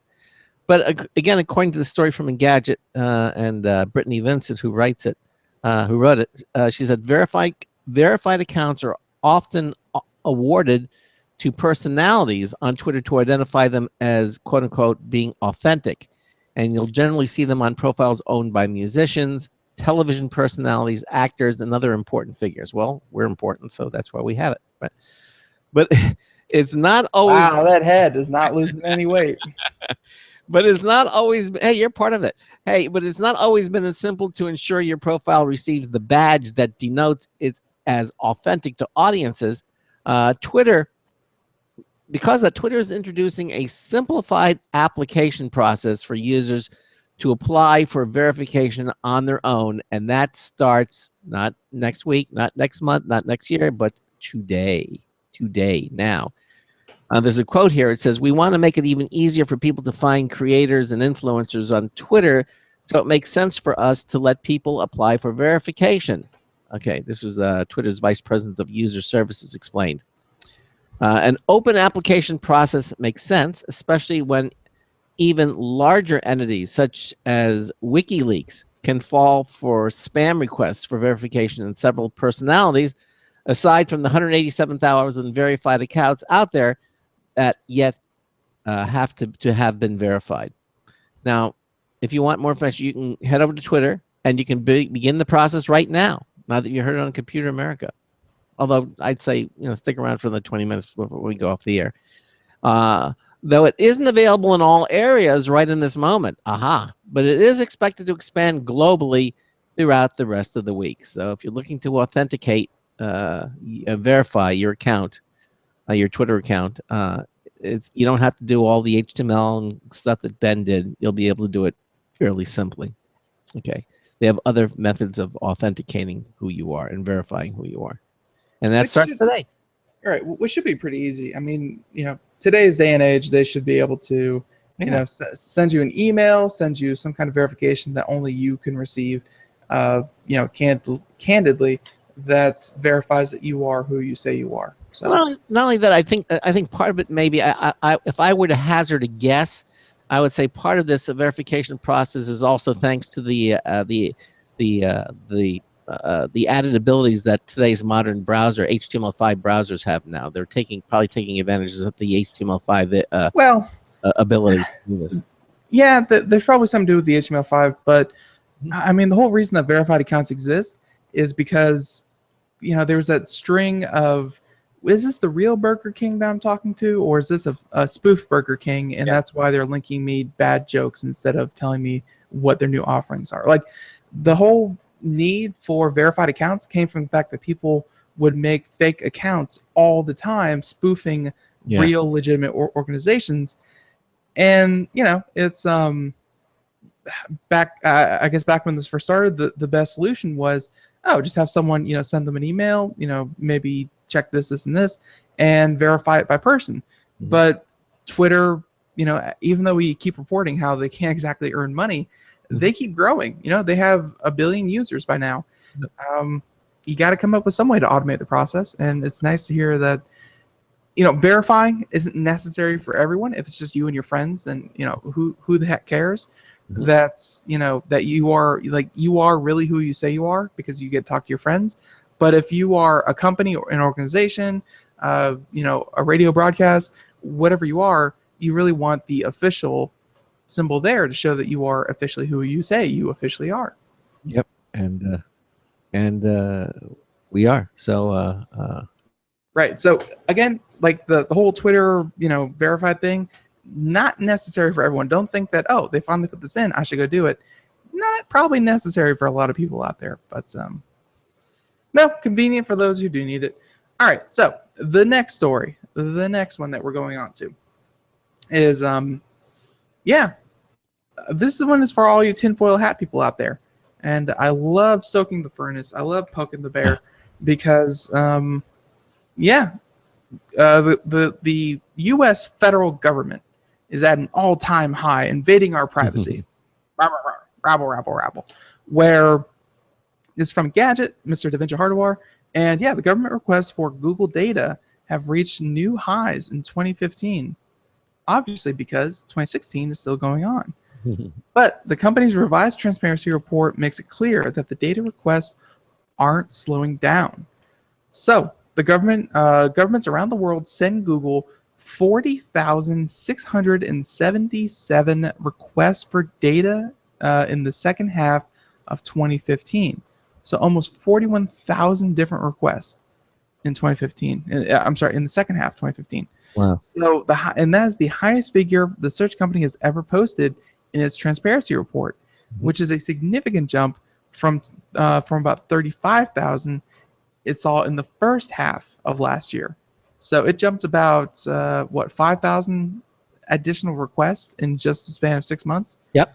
So they're saying that user accounts the company was asked to provide data on reached a record high, being 81,000 different accounts. As for who made this account, what IP address, things like that. Yep. Compared to about 69,000 in the first half of 2015. So all these trends are obviously pointing up. Yeah. Did something say, Craig? No. I said continue on. Okay. No, it definitely is. Mm-hmm. Okay, so Google was was one of the first companies to provide a transparency report back in 2009, and since then it has spurred others to do the same, which I appreciate. Knowing who wants the data that we are actually submitting to Google. Admittedly, as soon as you hit that little checkbox and you say yes, I agree, you are handing your data over, just kind of all the time. But to know who is accessing that data, by request, that's definitely something good to know. So, they have a quote here from their legal director and their law enforcement and information security, saying that, quote, "We're pleased with some of the improvements we've seen in surveillance laws. The European Commission and the United States recently agreed on the Privacy Shield Agreement, which includes new undertakings covering the procedural protections for surveillance efforts. Earlier this year, President Obama signed the Judicial Redress Act into law, which Google strongly supported." So, while the number of data has steadily risen over the years, Google has actually reduced the amount of data it's given out for those requests. In the second half of 2010, the company provided data for 76% of the requests, but it's held steady at about 64% since 2012. So that means that even though every year those numbers go up and up and up, I guess technically if they hold at 64%, that means the number of files that they actually hand over also increases. Yep. But that means also that the number of denials are also increased. So 64%, not too bad, but it sounds like the majority of requests that they receive, they actually do hand over.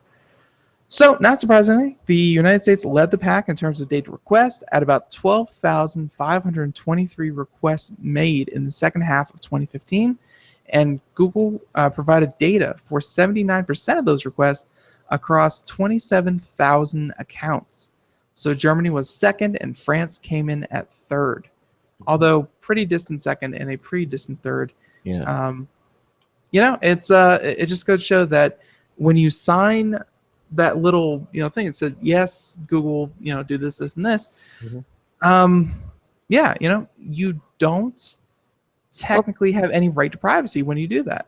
Well, if you don't, then you don't get to use Google. So.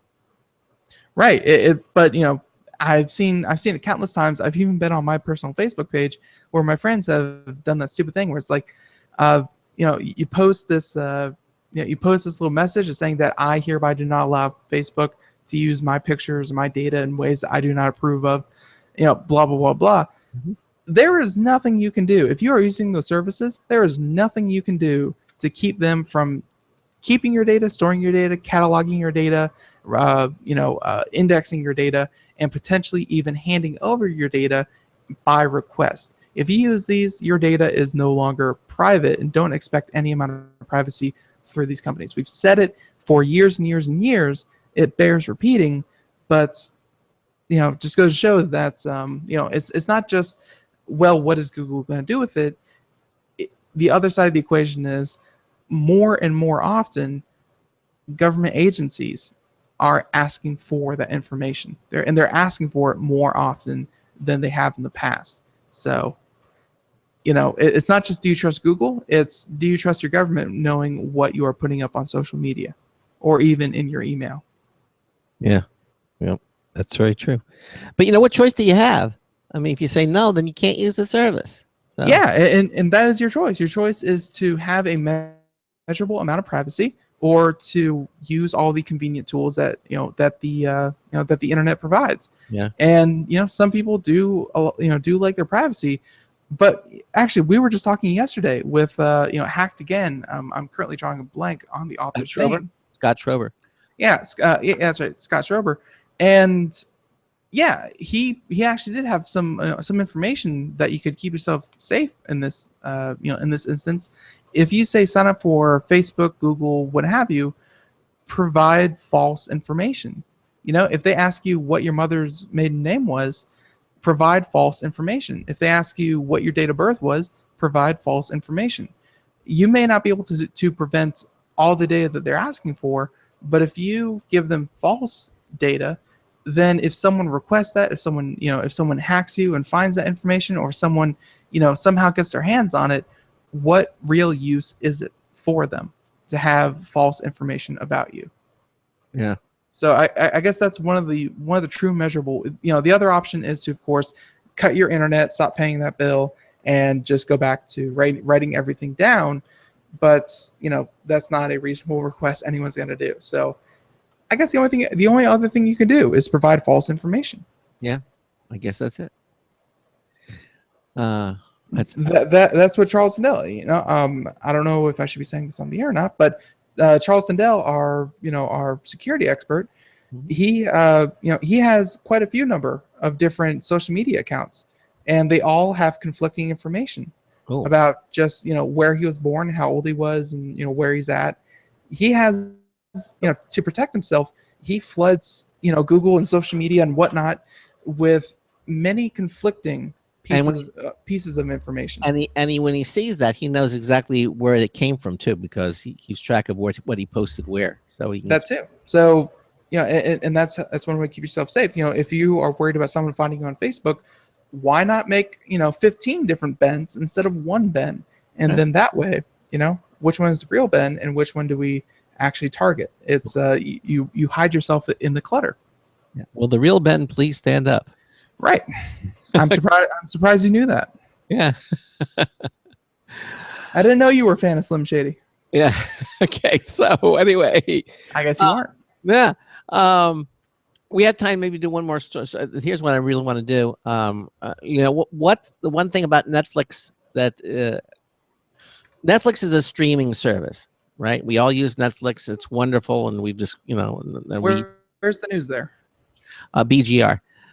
But no, I'm saying I think we all know what Netflix is. It's invaded everyone's home at this point. Right. However, movie and TV show downloads could be coming soon to Netflix. You see, according to the story, Netflix has long maintained a strict policy against offline viewing, right? But they're starting to change the tune, because Netflix offline viewing is closer than ever, because quite frankly, a lot of people need it. They don't have access to broadband where they are, or they want to take something along with them, or there's no internet access. They might have access at home, but they don't have it, at work or wherever they're going. For those of you who have been on for those of you who have been on a long car ride and tried to stream Netflix or Pandora or something like that, it will eat your data up like crazy if you try to stream things. Right. So basically, it looks like they're starting to change their tune earlier this year, and it looks like Netflix offline viewing is closer than ever, at least when it comes to the technical features that would make it possible. Now, the Netflix CEO, Reed Hastings, said during the company's March quarter earnings call that adding offline viewing would not be costly. The cost for that capability is already factored into most content licensing deals already. And furthermore, he said that cellular networks overseas are getting faster, which would make it easier for customers to download movies and TV shows for offline viewing. He says, his quote, he says, "We're open-minded about it as we've expanded globally." He says, while the CEO didn't offer a time frame for launching this feature, it certainly seems as though Netflix is indeed interested in actually deploying an offline viewing feature. And this feature would certainly be welcome to many markets where users do not have access to affordable unlimited data plans, but would like to watch Netflix on the go. Downloading the videos at home on Wi-Fi connections and watching them later on an iOS or Android device would be a really cool option. I mean, don't you think? I mean, be able to do that, that's kind of neat. Again, it's so situational because, you know, whenever you're not near a Wi-Fi hotspot, it makes sense. But I guess for those of you who don't, or even if you kind of go to, like I know in certain places around here, like you can go to places with a strong Wi-Fi signal, but then you go to others that, you know, you may, you know, either you kind of go home and there's no good Wi-Fi, or you go, you know, somewhere downtown and there's no good Wi-Fi. You can go somewhere with a good Wi-Fi, save all of your data, download all the Netflix that you are going to consume in the next couple days, and then just, you know, kind of load it from your phone. Yeah. Now, not to mention that Netflix offline viewing would help out subscribers who frequently travel, you know, offering them in-flight entertainment as well as access to their favorite shows that might not be available in other markets. Right. I mean, if you downloaded this and you download it to your phone or your tablet, you could put your device in airplane mode and still be able to watch everything that you wanted to. I think that's really, really convenient. And since they don't have these licensing issues, evidently it's already built into the factored in. The costs are already factored into the most content licensing deals that Netflix has. So that means, you know, that means that Netflix wouldn't have to go back and renegotiate everything. No. They would just kind of flip a switch and say, okay, you can do this now. You can do this now. It's really not that big a technological. That would be one of the worst things, is that you have Netflix and then you have to kind of hunt and peck and see what's available for offline viewing. Yeah. The fact that their whole library would be available is definitely a good thing. Absolutely. By the way, just offside, Amazon Video is one Netflix competitor that has already made the feature available. And the company just made it even better for Android users because they're now offering it for Android as well. So Amazon, if you do subscribe to Amazon Video or you have Amazon Prime and you get Amazon Video already, you can already do this on Amazon. But now Netflix looks like they're going to get into the arena as well. So offering download, offline viewing, offline viewing or downloading everything before. So I think that's really cool. I didn't know that Amazon already had that. Did you? I did not know. Oh, yeah.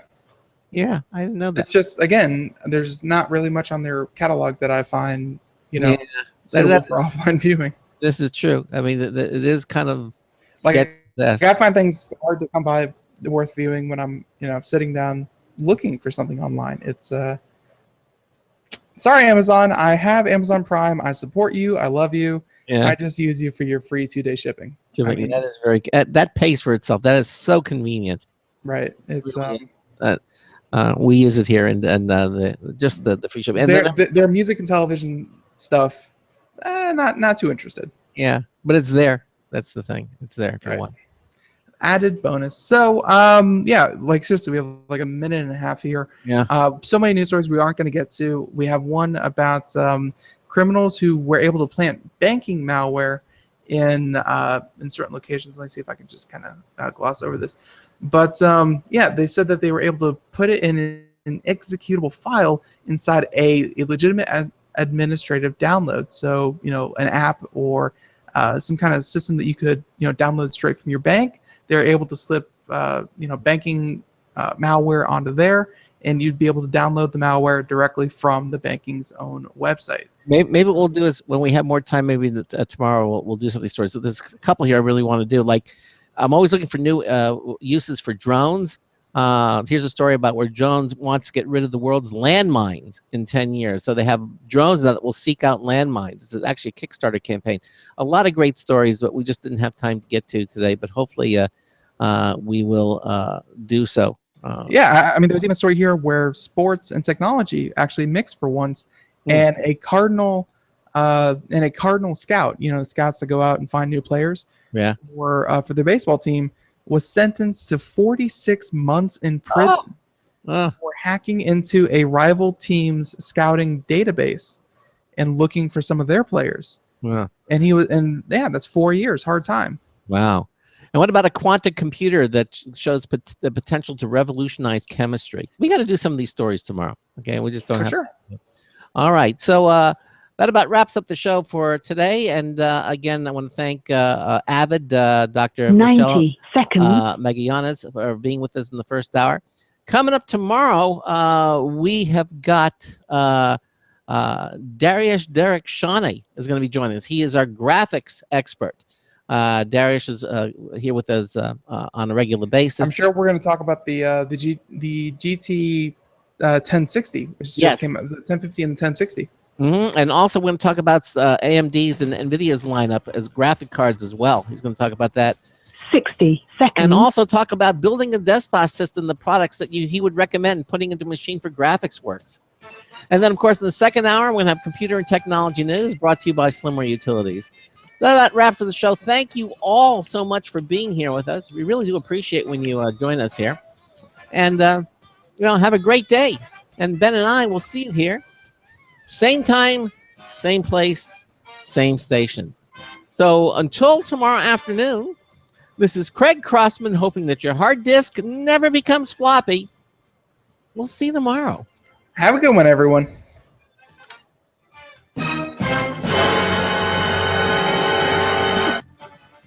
I feel like that should have been played at the beginning of the show.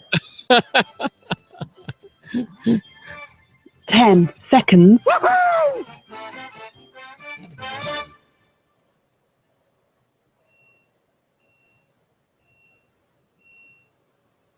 Thank you for using Blog Talk Radio. Goodbye. Okay, everybody, again, thanks for watching our live video stream. And Ben, I, and I guess Diesel, we'll see you tomorrow. Have a good day, everybody. Bye, everyone. Bye.